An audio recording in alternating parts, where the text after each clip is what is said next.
TD, did you tell your story? Rejoignez la communauté des Digitailers et découvrez les histoires de spécialistes de l'ABCD du marketing digital.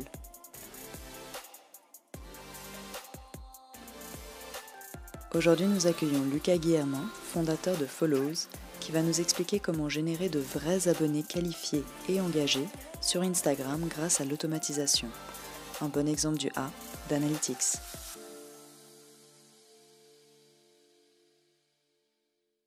Hello Lucas. Salut Ophélie. Donc pour la petite histoire et avant d'entrer dans le vif du sujet sur l'automatisation, je voulais peut-être juste expliquer dans quel contexte j'ai rencontré Lucas. Donc Lucas et moi nous sommes rencontrés au travers de Vivian Meriguet. Donc si vous vous souvenez bien, podcast sur le A d'Analytics, le numéro 15 pour être plus précise. Et en fait tous les trois nous nous sommes rencontrés au Jeudi du marketing organisé par Myriam Blal. D'ailleurs, n'hésitez pas à suivre sa page sur LinkedIn pour en savoir plus à ce sujet, un événement très sympa. Avant de plonger dans le vaste sujet de l'automatisation, est-ce que tu peux nous en dire un peu plus sur toi, ton parcours et ce qui t'a amené à l'entrepreneuriat? Ouais, volontiers. Déjà, merci beaucoup de me recevoir aujourd'hui. Donc, Lucas Guillermin, fondateur de Follows, la première et la seule agence d'automatisation de la croissance sur Instagram en Suisse romande. Puis à côté, je suis aussi chargé de cours à Créa, l'école du marketing digital à Genève, de temps en temps. Moi, pour la petite histoire, je viens pas du tout d'une famille d'entrepreneurs, mais j'ai toujours été dans le digital et la communication. Ça a commencé par créer, monter des sites internet pour les proches, les amis, la famille. Et puis les études classiques, marketing, business. Et ensuite, je suis allé dans les organisations internationales. Donc d'abord dans une agence des Nations Unies qui s'appelle l'ITU. Et puis ensuite à l'IBU, qui est l'agence qui est spécialisée dans les relations pour les médias publics en Europe, où là-bas j'ai pu travailler notamment avec la BBC sur la réalité virtuelle, la manière de communiquer aussi à travers le digital pour atteindre certaines audiences, notamment les jeunes. Et puis après quelques années, j'ai décidé que j'avais fait un peu le tour des organisations internationales. Et je suis allé en agence de communication pour être vraiment dans le concret, dans l'opérationnel. C'est là d'ailleurs où j'ai rencontré Vivian Meriguet chez Wild Solutions. On a fait quelques années ensemble et puis après je suis allé chez Buzz Brothers, une agence de communication qui est située à Carouge, où là j'ai eu la chance de travailler avec des très belles marques, des très belles entreprises, des groupes comme La Vaudoise ou Longines sur le marché mondial. Et donc pendant mon temps dans ces agences-là, je me suis absolument intéressé à tout, j'étais curieux de tout, de l'opérationnel à la stratégie, en passant par la relation client, comment vraiment apporter de la valeur ajoutée aux clients, voire à surdélivrer. Et c'est en travaillant là-bas que j'ai mis le doigt sur un besoin très spécifique, qui était l'augmentation du nombre d'abonnés qualifiés sur Instagram, donc le développement de communautés. En fait, il faut savoir qu'il y a deux moyens. À l'époque, il y avait deux moyens de développer sa communauté sur Instagram. Le premier, c'est les campagnes de pub, mais ça coûte cher. Il faut faire des créas, il faut piloter les campagnes de pub. On a un coût d'acquisition de nouveaux abonnés, on reviendra sur les termes peut-être plus tard, qui est entre 3 et 7 francs. Avec l'automatisation, on est plutôt aux alentours de 1 franc. Et puis, la deuxième solution, c'est les influenceurs, mais pareil, très compliqué de traquer les résultats et surtout d'avoir des résultats satisfaisants à court terme avec des communautés qui sont vraiment engagées, vraiment qualifiées. Donc en novembre 2022, j'ai développé Follows en interne. Et puis ensuite, le parcours a fait que je suis parti de chez Buzz Brothers et qu'on est vraiment rentré sur le marché suisse romand avec cette solution-là qui n'existait pas et qui aujourd'hui marche très bien puisqu'on accompagne des PME, des grands groupes, des indépendants. On est aussi revendu en marque blanche par des agences de communication et des social media managers. Et voilà, le bouche-oreille marche très bien, on est très heureux. On a aujourd'hui plus d'une vingtaine de comptes sous gestion et on a des grands projets pour Follows. Ok. Et peut-être, est-ce que tu peux nous expliquer plus en détail comment fonctionne l'automatisation sur Instagram à l'inverse justement des campagnes payantes? Enfin, peut-être un peu expliquer les différences en termes de ciblage ou comme tu l'as aussi expliqué, retour sur investissement et autres. Oui, bien sûr. Alors, pour se développer aujourd'hui sur Instagram, il faut faire deux choses. il faut créer du contenu de qualité pour apporter de la valeur ajoutée à son audience, à ses abonnés. Et puis, il faut aussi avoir ce qu'on appelle une routine d'engagement. Une routine d'engagement, qu'est-ce que c'est? Un community manager, 30 minutes par jour, va aller interagir avec les personnes qui sont dans sa cible et qui ne sont pas encore abonnées à son compte. Donc, très concrètement, il va aller regarder les abonnés des comptes qui sont concurrents ou similaires à son compte, au compte du client. Il va ouvrir la liste d'abonnés, puis il va aller interagir avec ces abonnés-là pour aller susciter leur attention. Alors, comment ça se fait? Ça se fait à travers du like de story, de la vue de story et du follow-unfollow. Et là où un community manager le fait peut-être 30 minutes par jour auprès de 300 personnes par mois, nous, on le fait 24 heures sur 24, 7 jours sur 7, auprès de 3000 personnes par mois. On a un algorithme propriétaire qui le fait et qui le fait surtout à la place de notre client. Donc ça dégage aussi énormément de temps pour se concentrer sur la vraie valeur ajoutée, qui est la création de contenu et les échanges avec l'audience en DM ou en commentaire. Donc on interagit avec 3000 personnes potentiellement intéressées par les services de nos clients par mois. Ensuite, c'est statistique. On a environ 10% de ces personnes-là qui vont s'abonner au compte de notre client, ce qui fait une augmentation en moyenne de 300 abonnés qualifiés par mois. Notre service est pour rentrer dans le détail technique du coût d'acquisition, on a un service qui est 10 fois moins cher qu'un community manager, puisqu'on a 350 francs par mois. Et 350 francs par mois divisé par 300 abonnés qualifiés par mois, ça fait un coût d'acquisition de nouvel abonné qui est aux alentours de 1 franc, 1 franc 50, c'est ce que j'expliquais juste avant. Quand, avec des campagnes de pub, on est aux alentours de 3 francs, 7 francs pour les secteurs les plus concurrentiels. En fait, pour résumer, on est 10 fois moins cher qu'un community manager, on a 10 fois plus de résultats, et surtout, on permet à des PME, des grands groupes, des indépendants ou des agences de communication de se concentrer sur la création de contenu et la valeur ajoutée qu'ils vont apporter à leur audience. Ok, top. Et donc du coup, c'est vrai que tu proposes une solution d'automatisation sur Instagram, mais avec un suivi personnalisé, avec aussi un rapport hebdomadaire auprès de tes clients. Et comment en fait tu définirais peut-être la différence entre ce que tu proposes comme service et des solutions en ligne qu'on peut trouver comme Engagement Boost ou d'autres solutions comme ça? Ouais, très bonne question. Alors, il y a plusieurs points. Déjà, on a un mantra chez Follows qui est de toujours surdélivrer. Okay. C'est-à-dire qu'il y a un contact humain. On propose une solution technologique, mais derrière, il y a de l'humain. Moi, tous les lundis, j'ai mes clients au téléphone avec un reporting des performances. On leur explique combien ils ont pris d'abonnés, combien ils ont pris de taux d'engagement, mais on va aussi beaucoup plus loin. On les accompagne finalement gratuitement sur leur stratégie digitale, voilà, une refonte de site internet, quel contenu ils devraient créer plutôt que d'autres, etc., etc. Donc, il y a vraiment un accompagnement qui est global, où on sort un peu de notre périmètre. Et d'ailleurs, ça se ressent dans les retours qu'on a, parce qu'on a des clients qui sont hyper fidèles. On a quasiment 100% de rétention client aujourd'hui. Et ça, on est très, très fiers. Ça vient aussi voilà, des expériences parfois désastreuses qu'on peut avoir en agence de communication, où des personnes, des PME, des indépendants mettent un certain montant et n'ont pas les résultats qui vont avec. Nous, on est vraiment à l'antithèse de ça. On est local, on est proche de nos clients et on va continuer comme ça très longtemps. Ça, c'était pour répondre au premier point. Pour le deuxième point, il y a une vraie question dans l'automatisation de la sécurité. Aujourd'hui, Instagram permet d'avoir un nombre d'actions maximales quotidiennes autorisées sur un compte. Si on dépasse ce nombre d'actions maximales autorisées, la sécurité du compte peut être mise en péril. Nous, la sécurité, c'est notre priorité. Donc, on a une personne technique qui est là-dessus 24 heures sur 24, un peu moins, des fois elle dort. On met notre algorithme à jour 2 fois par semaine pour vraiment suivre les changements de l'algo d'Instagram. On a des centaines de comptes tests qu'on envoie à l'encontre de l'algorithme tous les jours pour définir cette limite maximale autorisée. On automatise avec une marge de sécurité de 30%. Et c'est comme ça qu'on arrive à avoir des performances aussi importantes. Pour résumer, je dirais qu'il y a l'accompagnement, on est toujours disponible et on surdélivre, toujours. On a la sécurité. Okay. Vous ne trouverez jamais sur sur le marché des solutions aussi sécurisées que la nôtre, parce qu'on a une personne qui est uniquement dédiée à ça. Et puis, on a aussi la connaissance du marché suisse.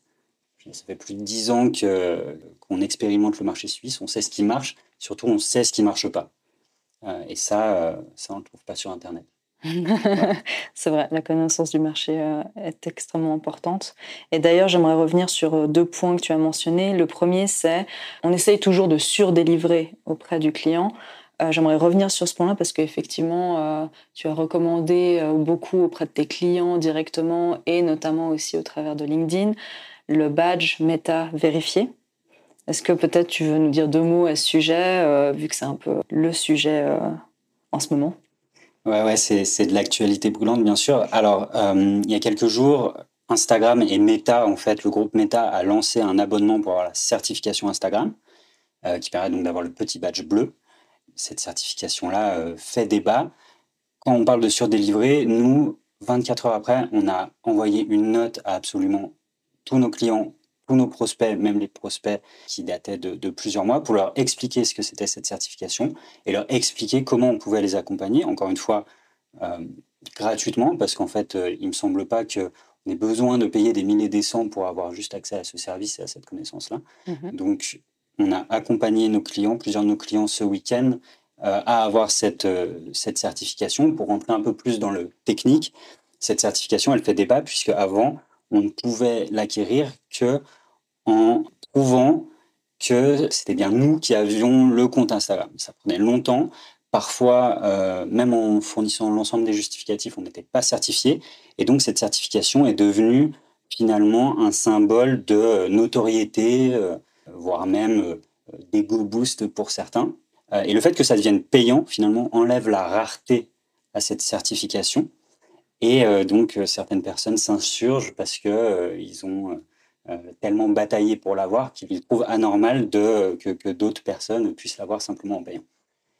Et c'est là où nous, on surdélivre, c'est qu'en fait, il y a tellement de pseudo-experts Instagram qui disent n'importe quoi que parfois, c'est nécessaire de recadrer les choses.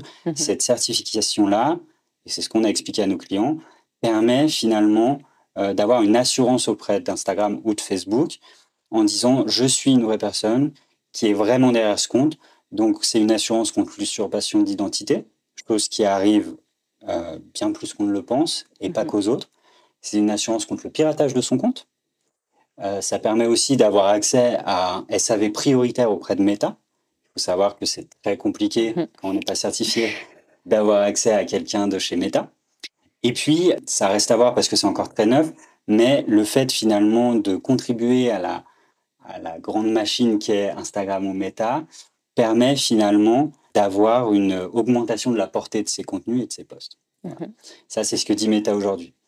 Donc, pour résumer, quand on parle de surdélivrer, c'est faire ce genre de choses-là, c'est accompagner nos clients et les personnes de notre réseau tout au long de leur développement sur Instagram et tout au long de leur stratégie digitale en apportant de la valeur ajoutée autant que faire se peut. En fait, aujourd'hui, on a une technologie qu'on a développée en interne et qui est effectivement très importante. C'est là-dessus qu'on va pénétrer le marché. Mais derrière, c'est ce que je disais tout à l'heure, le mantra qu'on a, c'est vraiment d'apporter le plus de valeur ajoutée et le plus d'humain possible pour finalement, parfois même redonner confiance en le marketing digital à des personnes qui ont pu avoir des mauvaises expériences par le passé à travers des prix honnêtes, un service de qualité et beaucoup d'humains surtout. Et aussi, tu mentionnais que le très grand intérêt en final de l'automatisation, c'est de pouvoir gagner du temps qu'on va plus dédier à la création de contenu. Et donc, est-ce que tu as des recommandations peut-être sur les types de contenus qui fonctionnent ou qu'est-ce que tu as pu observer peut-être statistiquement ou même aussi vis-à-vis du marché suisse plus particulièrement? Clairement, et depuis je dirais 1 an et demi, il y a une importance capitale à mettre en avant des contenus à travers la vidéo 9/16e, donc verticale, dans lequel on va apporter de la valeur ajoutée. Pour aller plus dans le technique, on va aller chercher ce qu'on appelle du dwell time, c'est-à-dire d'aller optimiser, d'aller capitaliser sur le temps passé par la personne qui va consommer le contenu sur le contenu, justement. Je peux te donner deux, trois astuces là qui pourront être réutilisées par les auditeurs, mais typiquement, donc c'est des vidéos d'à peu près 30 secondes dans lesquelles on va, avec un scroll stopper dès les 3 premières secondes, donc on va aller capter l'attention dès les 3 premières secondes.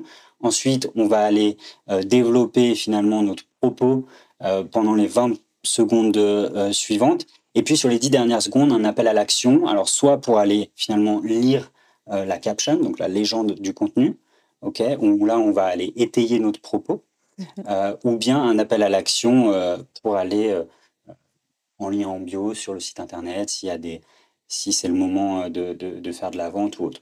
Donc voilà, améliorer le dwell time, améliorer le temps que la personne qui va consommer le contenu va passer sur le contenu. Pourquoi ? Parce que plus une personne va passer du temps sur votre contenu, plus Instagram va considérer que ce contenu est intéressant et donc pourrait intéresser des personnes qui vous ressemblent. Donc voilà, l'importance de la vidéo. Les carousels, par la même mécanique, marchent très bien. Et puis également l'utilisation des stories, en fait. Et d'ailleurs, on en parlait juste avant le podcast, mais les stories permettent vraiment d'avoir un lien privilégié avec son audience, de créer finalement une fidélisation au contenu, d'être top of mind. Si demain je veux être accompagné pour créer un site internet et que Digitelia et donc toi mettent régulièrement du contenu à forte valeur ajoutée en story, je vais probablement me tourner vers toi parce que tu vas être top of mind. Et puis voilà, avoir un rapport plus humain. Donc l'importance de la vidéo, l'importance des stories, l'importance du dwell time, donc du temps passé sur le contenu. Et puis, en fait, une dernière chose, et qui est la plus importante, c'est qu'il faut que chacun trouve finalement la recette qui marche le mieux pour lui. Si quelqu'un n'est pas à l'aise en vidéo, il y a des moyens détournés de quand même faire passer la valeur ajoutée qu'on veut apporter à son audience. Parce que si c'est compliqué pour une personne de créer du contenu vidéo, elle va mal le faire, elle va pas bien le faire, et puis elle va arrêter. Et puis finalement, tout le temps et l'énergie qu'elle aura mis dans sa stratégie de visibilité, d'engagement et de conversion sur Instagram sera réduit à néant finalement pour pas grand-chose. Donc si vous êtes plus à l'aise avec des formats statiques, avec des formats carousel plutôt que de la vidéo, allez là-dessus. Dans tout cas, ce sera toujours bénéfique pour vous spécifiquement. Pour conclure, je dirais que effectivement avoir des vidéos en 9/16, donc en vertical avec un cut, un montage assez dynamique permet effectivement d'aller chercher plus de personnes, notamment à travers la page Explorer, donc avec les Reels, mais c'est 10 à 15% de portée en plus, ce qui sur le long terme est énorme. Mais voilà, il y a toujours d'autres moyens de faire passer son expertise. Top. En tout cas, merci beaucoup pour tous ces conseils. Et en fait, avant, tu parlais justement d'augmenter le nombre de followers. Et c'est souvent en fait considéré comme une vanity metric, donc une métrique de vanité, sauf si parmi en fait cette augmentation de followers, on arrive à attirer en fait des abonnés qualifiés, comme tu disais. Et donc, comment générer ces abonnés qualifiés sur Instagram ? Enfin, comment les trouver ? Comment les attirer ? Ouais, très clair, très bonne question. Alors, je vais te répondre à travers le prisme de l'automatisation, du coup. Je vais reprendre le process de l'automatisation. Ce qu'on fait, c'est que avant de lancer une automatisation, on va faire un pré-ciblage. Et ça compte pour 80% des performances de l'automatisation. Si je suis un restaurant à Genève, on va aller cibler avec l'automatisation l'ensemble des abonnés des restaurants qui sont situés dans le même secteur que le restaurant de notre client. Puisque ce sont des personnes qui suivent déjà un restaurant, disons dans le quartier de la Servette, alors forcément, ces personnes-là seront intéressées par d'autres restaurants du quartier de la Servette. Et donc, c'est en allant cibler les abonnés des restaurants similaires ou proches de celui de notre client qu'on va pouvoir lui ramener des personnes qui sont vraiment intéressées par son activité, qui sont vraiment qualifiées. Quand on parle de qualifiées, c'est des personnes qu'on va derrière transformer en clients. Ça, comment on le traque ? Effectivement, le nombre d'abonnés peut être vu comme une vanity métrique. C'est toujours cool d'avoir 10 000 abonnés. Ça rassure le visiteur, ça amène de la crédibilité. Et derrière, on va aussi traquer le taux d'engagement. Le taux d'engagement, c'est le nombre de personnes qui vont interagir avec tes publications sur ton feed. Ok. Il y a plusieurs formes d'interaction. Il y a les likes, il y a les commentaires, il y a l'envoi du post à une autre personne, et puis il y a l'enregistrement du post. Ok. Nous, pour te donner des KPIs, des indicateurs de performance, on a en moyenne plus 300 abonnés qualifiés par mois pour nos clients, mais on a aussi en moyenne plus 1 à plus 2% d'engagement sur nos clients. Ok. Ce qui est en fait assez significatif et assez compliqué à faire quand on fait que de l'organique et que de la publication sur le feed. Voilà. Est-ce que j'ai répondu à ta question? Oui, je crois. Mais d'ailleurs, je me posais une question. Je pense que sur Instagram, on inclut aussi les réactions aux stickers, non, dans les stories, Alors, dans le tout taux à fait. d'engagement ou pas. Il me semble qu'il y a aussi cette... Alors, tout à fait. Mais nous, on se concentre vraiment sur le taux d'engagement qui est sur les publications du feed, Ok, donc du ok. fil d'actualité. Ok, ouais, parfait. Parce qu'en fait, c'est une cliente qui m'avait posé la question. Elle m'avait dit, ah, mais est-ce que le taux d'engagement est calculé de manière différente d'un réseau social à l'autre? Et justement, vu qu'il y a la possibilité de sauvegarder, notamment sur Instagram, par exemple, chose qu'on ne retrouve pas sur YouTube. Donc, concrètement, oui, enfin, c'est la même logique, mais après, c'est un petit peu différent. Je ne sais pas si c'est une légende, mais par exemple, sur Instagram, sauvegarder compte plus qu'un like maintenant, non? Ouais, alors personne n'a accès à la manière de calculer les interactions de l'algorithme, enfin à la pondération du moins Ouais. des interactions. Et de même, en fait, le taux d'engagement parfois est calculé sur les 10 dernières publications, parfois sur 30 jours, parfois sur 90 jours. Donc il peut y avoir certaines différences selon la manière de calcul.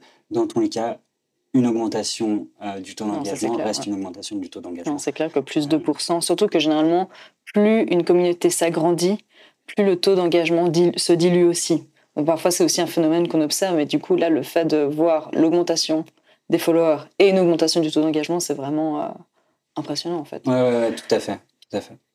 Donc avant, tu mentionnais plus 300 followers en moyenne par compte Instagram que tu suis, en fait, avec ta solution Follows.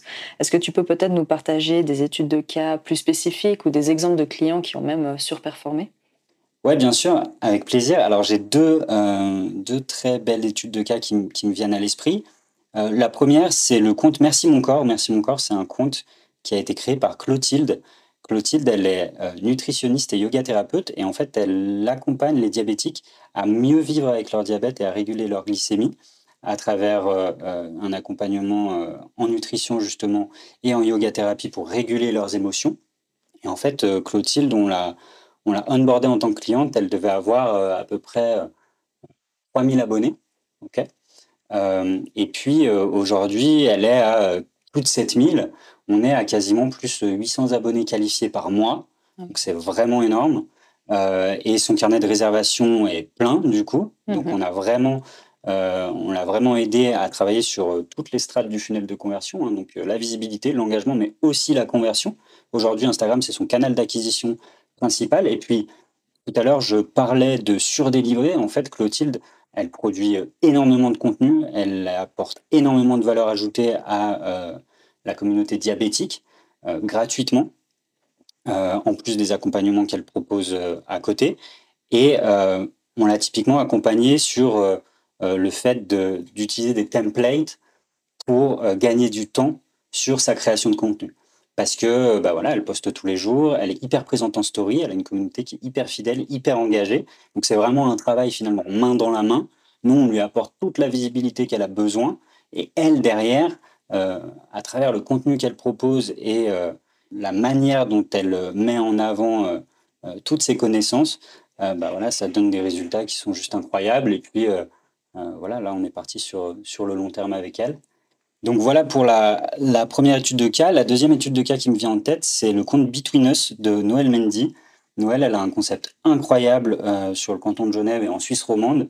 Elle propose des services événementiels haut de gamme.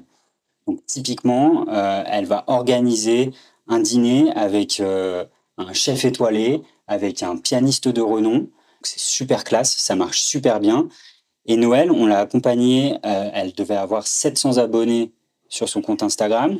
En 3 mois, on a doublé son nombre d'abonnés. Elle est arrivée à 1400 abonnés qualifiés, peut-être beaucoup plus à l'heure où vous écoutez ce podcast. Et là, pareil, on est allé chercher des personnes qui étaient intéressées par le haut de gamme, par l'événementiel, par les expériences atypiques à Genève et dans le reste de la Suisse romande. Donc ouais, voilà 2 très belles études de cas. Merci mon corps. Je vous invite à aller regarder ce que fait Clotilde et puis Between Us. Je vous invite aussi à aller voir ce que fait Noël parce que c'est super et on a été vraiment heureux de les accompagner. On est super fiers de ce qu'elles font aujourd'hui. Je partagerai de toute façon le lien vers leur compte Instagram aussi en description de ce podcast. Comme ça, vous pourrez aussi vous abonner si ce sont des sujets qui vous intéressent. Et en fait aussi, quand je t'ai rencontré, moi, ce qui m'a vraiment impressionné, c'est ta capacité à automatiser une grosse partie en fait du suivi avec tes clients. Et c'est vraiment bien fait parce que souvent, parfois, l'automatisation, on sait que c'est un chatbot derrière. Enfin voilà, le parcours client est assez mal pensé derrière, mais toi, en fait, je trouve qu'il est vraiment bien fait. Je voulais savoir si tu pouvais nous parler un peu de tout ce process que tu as mis en place, combien de temps ça t'a pris et quels outils peut-être tu utilises. Ouais, bien sûr. Merci beaucoup déjà pour ton retour. Quand je parlais de valeur ajoutée et de se concentrer sur l'humain tout à l'heure, je parlais exactement de ça. Alors, comment c'est possible? Nous, on a automatisé 90% de notre parcours client. Typiquement, une personne est recommandée par un de nos clients, ou alors elle a vu mon contenu sur LinkedIn, ou alors elle a reçu ma newsletter. Je vous invite d'ailleurs à aller vous abonner, c'est disponible sur mon profil LinkedIn, Lucas de Follows. Suite à ça, elle réserve un rendez-vous. 24 heures avant le rendez-vous, cette personne reçoit un email automatique de ma part qui résume ce qu'on fait chez Follows. Donc il y a du texte, il y a aussi une vidéo, parce que l'information est consommée différemment selon les personnes. La personne arrive dans le call, elle sait déjà tout ce qu'elle a à savoir.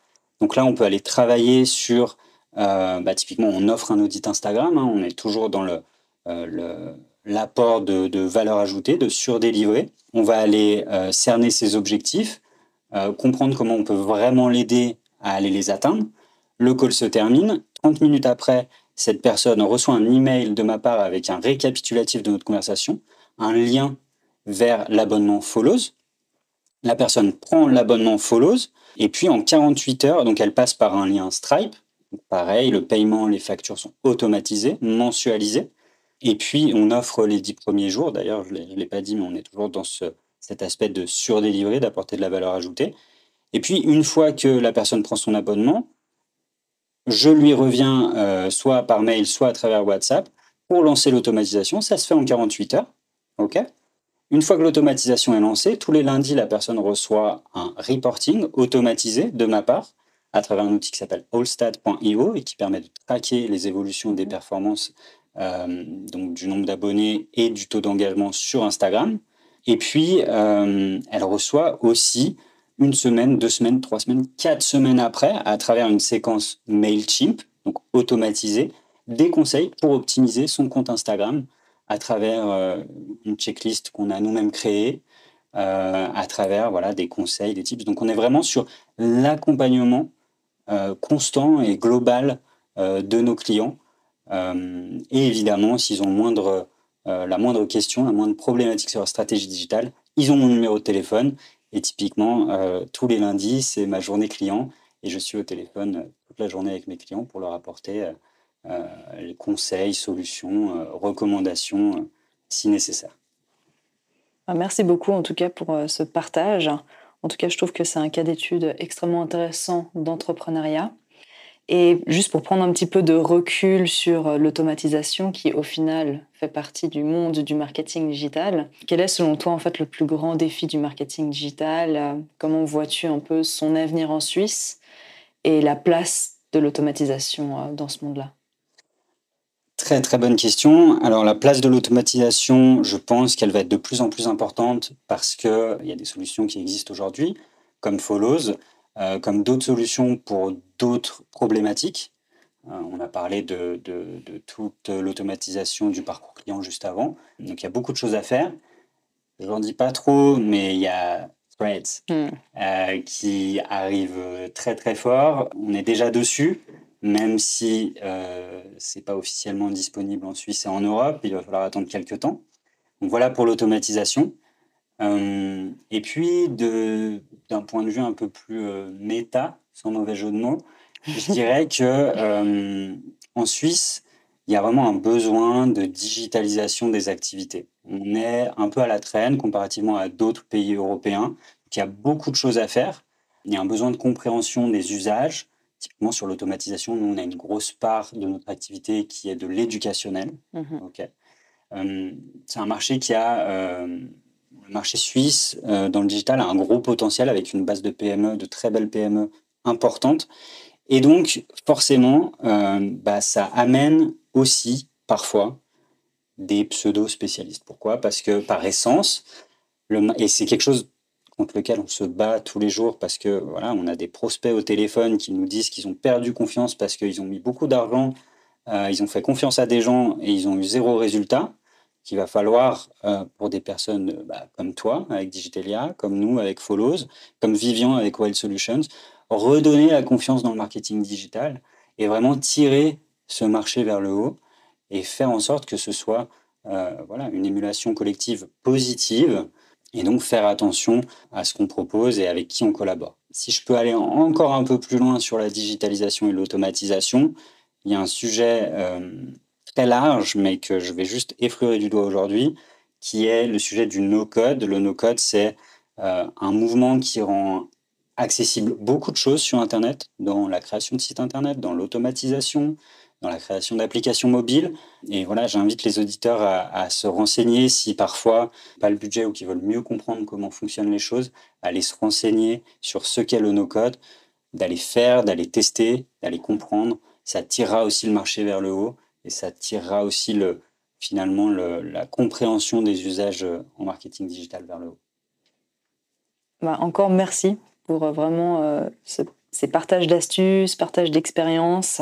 Et peut-être justement, avant de terminer ce podcast, est-ce que tu as peut-être un mot de la fin à nous partager? Ouais, volontiers. Alors, qu'est-ce que je pourrais dire? Je te disais juste avant que voilà, on se bat, toi et moi, tous les jours pour rendre notre domaine plus humain et plus proche des gens. Voilà, je voulais juste dire que si vous avez besoin d'aide, besoin d'un interlocuteur de confiance, besoin de conseils, ma messagerie est ouverte, donc vous pouvez m'envoyer un message à travers LinkedIn, à travers mon mail, lucas@follows.ch. Si vous avez besoin d'aide, si vous avez besoin de conseils, on le fait généreusement. On est ravis d'aider les gens et voilà, on va redonner ce côté humain au marketing digital et à la technologie.